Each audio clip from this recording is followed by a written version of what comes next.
Special intensive revision మీద ఇక్కడ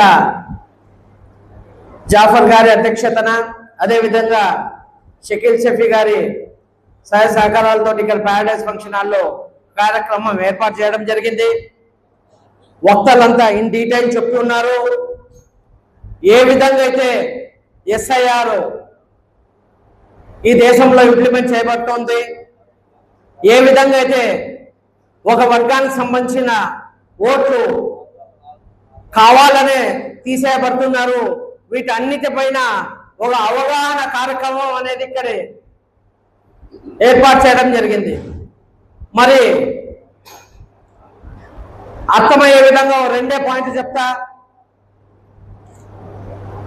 SIR అనేది జనరల్గా ఒక అభద్రతా భావంగా ఫీల్ అవుతున్నారు, కావాల్సిందే. కానీ ముఖ్యంగా ఏదైతే కాంగ్రెస్ గవర్నమెంట్ కేంద్రంలో ఉన్నప్పుడు ఆధార్ కార్డు అనేది ఇంట్రడ్యూస్ చేస్తున్నారు, అంతకంటే మునుపు ఓటర్ లిస్ట్ లో 2002 క్రైటీరియాగా పెట్టుకొని అక్కడ ఓటు ఉంటే ఎటువంటి ఇబ్బంది లేదని చెప్తున్నారు. దానికి సంబంధించి ఒక సెట్ ఆఫ్ రూల్స్ పెట్టారు. ఒక 11 టైప్ ఆఫ్ డాక్యుమెంట్స్ సబ్మిట్ చేస్తే సరిపోద్దని.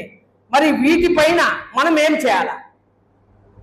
మరి మన మసీదుల్లో అయితే మనకి మన కమ్యూనిటీకి మెయిన్ ఒక సెంటర్ ఆర్ ఒక ప్లాట్ఫామ్ అనేది అల్లాహ్ సుబ్హానహు వ తఆలా ఏ విధంగా అయితే ఇచ్చారు మసీదులు, మన మసీదులో మౌత్ టు మౌత్ పబ్లిసిటీ, ప్రతి 5 పూట్ల నమాజ్కి వచ్చేటప్పుడు ఒక బ్యానర్ అనేది ఫిక్స్ చేసేద్దాం. ఎస్ఆర్ఎన్ చూస్తాను. ఎస్, ఆల్రెడీ కేంద్ర ప్రభుత్వము జనగణన పైన 2 ఫేసెస్ లో ఇంప్లిమెంట్ చేస్తా అన్నారు. అంటే ఆల్రెడీ ఇప్పుడు door to door house mapping అనేది జరుగుతోంది.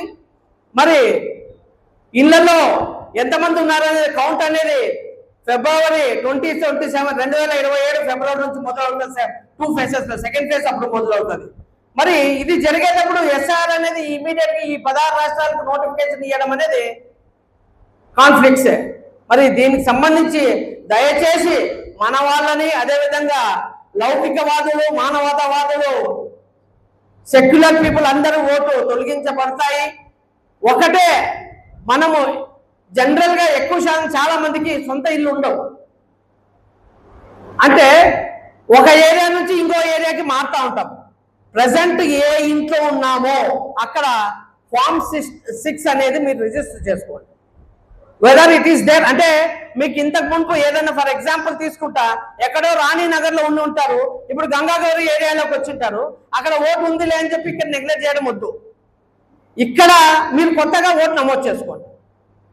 మీ బిఎల్ఓ వస్తాడు, బూత్ లెవెల్ ఆఫీసర్ వస్తాడు, ఎంక్వైరీకి వచ్చినప్పుడు ఎస్ ఉన్నారు అని ఫిజికల్ వెరిఫికేషన్ జరుగుతుంది, మన ఓట్ సేఫ్. అంతే, సింపుల్.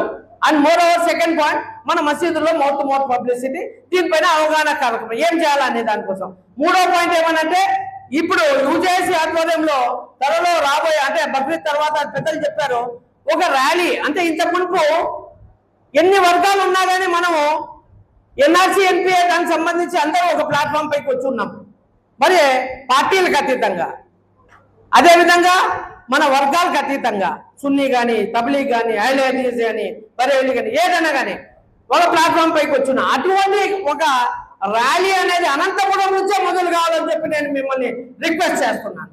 ఒక 5,000 10,000 మంది మనం అనంతపురం నుంచి ఇక్కడ ర్యాలీ మొదలు పెడితే అది జిల్లా వ్యాప్తంగా, రాష్ట్ర వ్యాప్తంగా, అదేవిధంగా దేశానికి ఢిల్లీకి తాగాల మన గలం అనేది మీకు సమాపకంగా తెలియజేసుకుంటూ, నాకు ఈ అవకాశం ఇచ్చిన యూజేసీ నాయకుల వారికి ధన్యవాదాలు తెలియజేసుకుంటున్నాను.